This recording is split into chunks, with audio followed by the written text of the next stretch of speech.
Great Depression stands as one of the most challenging periods in American history, characterized by economic turmoil, widespread unemployment, and societal upheaval. President Herbert Hoover and Franklin D. Roosevelt approached the crisis with differing strategies and ideologies, each leaving a distinct mark on how the nation responded to the hardships of the era. Herbert Hoover, a staunch believer in limited government intervention and free market principles, assumed office in 1929. Just months before the stock market crash and triggered the Great Depression, Hoover's initial response to the crisis was marketed by commitment and voluntarism, encouraging private sector initiatives to stimulate the economy. He believed that individual initiatives and local efforts would lead to recovery. One of Hoover's notable initiatives was the Reconstruction Finance Corporation, established in 1932, which aimed to provide loans to banks, railroads, and other key industries to stabilize the economy. However, Hoover's reliance on voluntary cooperation and his reluctance to engage in direct relief efforts left many Americans disillusioned and suffering amid the deepening economic crisis.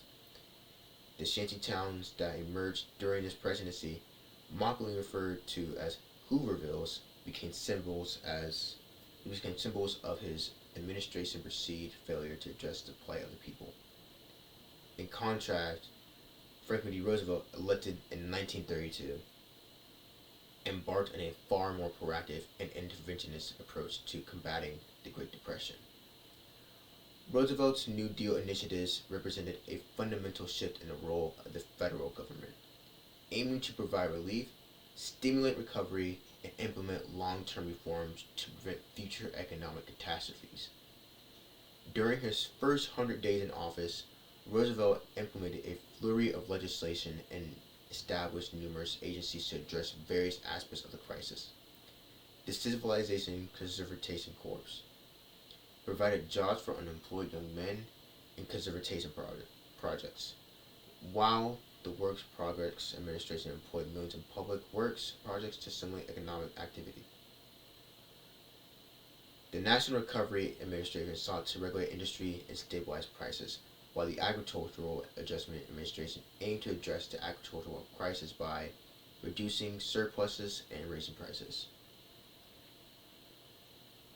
These New Deal programs had varying degrees of success, while initiatives like the CCC and WPA provided much needed employment and infrastructure improvements.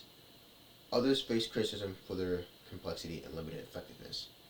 For example, the AAA's policy of crop production led to the displacement of sharecroppers and tenant farmers, exacerbating rural poverty.